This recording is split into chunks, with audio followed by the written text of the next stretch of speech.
Pound cake তো অনেক খেয়েছেন, তবে একটা মাল্টা দিয়ে এভাবে একবার পাউন্ড কেক বানিয়ে খাবেন। আশা করি আপনার আগের খাওয়া সব ধরনের পাউন্ড কেকের টেস্ট ভুলে যাবে। আসসালামু আলাইকুম, welcome to my channel food corner BD. আজকে আপনাদের সাথে শেয়ার করব শুধুমাত্র একটি মাল্টা আর 1 কাপ ময়দা দিয়ে এত মজাদার একটি কেকের রেসিপি।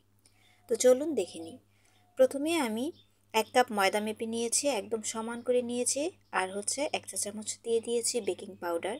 এখন 2 টেবিল চামচ দিয়ে দিচ্ছি কর্নফ্লাওয়ার। কর্নফ্লাওয়ারটা অবশ্যই পাউন্ড কেকে ব্যবহার করার চেষ্টা করবেন, এতে করে কেকটা অনেক ভালো হয়। আরও দিয়ে দিয়েছি 2 টেবিল চামচ। গুঁড়া দুধটা দেওয়ার কারণে কেকের টেস্টটা অনেক গুণ বেড়ে যাবে। এখন একটা হুইস্কের সাহায্যে সবগুলো উপকরণ একটু ভালোভাবে মিশিয়ে নিচ্ছি। মিশিয়ে একটা সাইডে এখন আমি একটা মালটার উপরের যে খোসাটা আছে ওইটা গ্রেটারের সাহায্যে একটু পাতলা করে গ্রেট করে নিয়েছি, আর পুরো মালটার জুসটা বের করে নিয়েছি। এখন জুসের সাথে সেই খোসাটা মিলিয়ে রেখে দিচ্ছি, এটা পরবর্তীতে ব্যবহার করব। এখন একটা মিক্সিং বোলে রুমের স্বাভাবিক তাপমাত্রায় থাকা বড় সাইজের 3টা ডিম ভেঙে নিয়েছি। আজকে আমি কুসুমগুলো কিন্তু আলাদা করছি না, যেহেতু পাউন্ড কেক বানাবো তাই আলাদা করার কোনো প্রয়োজন নেই। এখন 1/2 কাপ চিনি মেপে নিয়েছি। এই 1/2 কাপ চিনি আমি টোটাল 3বারে মিশাবো আর বিটারের সাহায্যে বিট করে নিব। 5-6 মিনিট বিট করার পর চিনির দানাগুলো সম্পূর্ণরূপে গলে যাবে, আর দেখুন ডিমগুলো কিন্তু একদম এরকম ক্রিমের মতো হয়ে গিয়েছে। তো এই পর্যায়ে আমি বিটারটা থামিয়ে দিব। দেখুন এরকম যখন হবে তখনই বুঝতে পারবেন যে ডিমের ফোমটা রেডি। এখন আমি যেহেতু অরেঞ্জ কেক বানাবো তাই এখানে 1 চা চামচ পরিমাণ অরেঞ্জ ইমালশন দিয়ে দিয়েছি। অরেঞ্জ ইমালশন ছাড়াও কিন্তু এই কেকটা ভালো লাগবে, যেহেতু আমরা ফ্রেশ অরেঞ্জটা ব্যবহার করছি।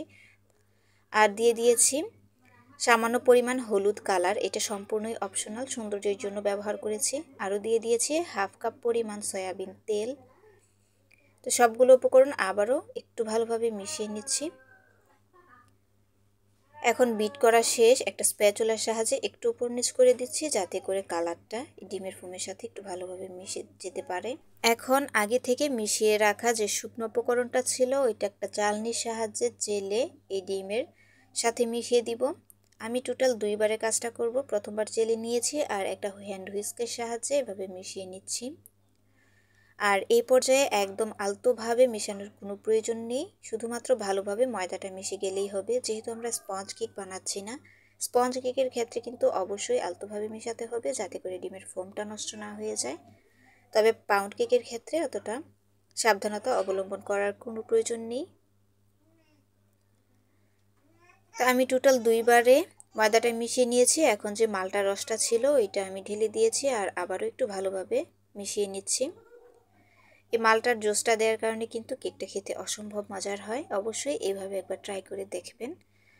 এখন বেক করার পালা। আমি একটা পাউন্ড কেকের বড় সাইজের মোল্ড নিয়ে নিয়েছি আর পুরো ব্যাটারটাই ঢেলে নিচ্ছি।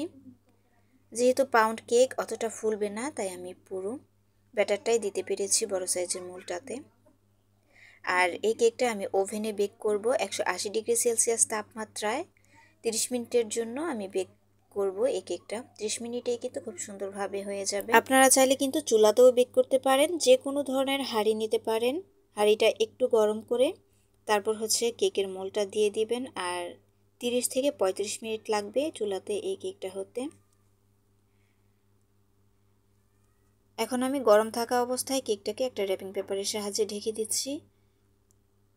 গরম থাকা অবস্থায় কেকটা ঢেকে দেওয়ার কারণে উপরের অংশটা অনেক বেশি সফট থাকে এবং ভেতরের অংশটাও কিন্তু অনেক সফট থাকে। দেখুন মাশাআল্লাহ কত বেশি সফট হয়েছে এই কেকটা। তো এই কেকটা ছিল আমার অর্ডারের, তাই আমি পুরোপুরি ঠান্ডা করতে পারিনি। হালকা গরম থাকা অবস্থায় আমি মোল্ড আউট করে ফেলছি, কারণ কেকটা ডেলিভারি দেওয়ার সময় হয়ে গিয়েছিল। যারা আমার ভিডিওটি দেখছেন তাদের কাছে একটা রিকোয়েস্ট থাকবে, প্লিজ চ্যানেলটি সাবস্ক্রাইব করে দিবেন, আর ভিডিওটি ভালো লাগলে অবশ্যই একটি লাইক কমেন্ট করবেন। আর আমি কিন্তু আমার বিজনেসের সব রেসিপিগুলোই আপনাদের সাথে শেয়ার করি। তো এভাবে একবার কেক বানিয়ে দেখবেন, অবশ্যই আপনাদের কেক অনেক বেশি পারফেক্ট হবে। আমি কেকটাকে কেটেও দেখিয়ে দিচ্ছি। মাশাআল্লাহ দেখুন ভেতরের অংশটা কত বেশি সুন্দর হয়েছে, আর একদমই সফট ছিল কেকটা, তো মুখে দিলেই মিলিয়ে যাবে এমন অবস্থা। আজকের মতো এ পর্যন্তই। সবাই অনেক অনেক ভালো থাকবেন। আল্লাহ হাফেজ।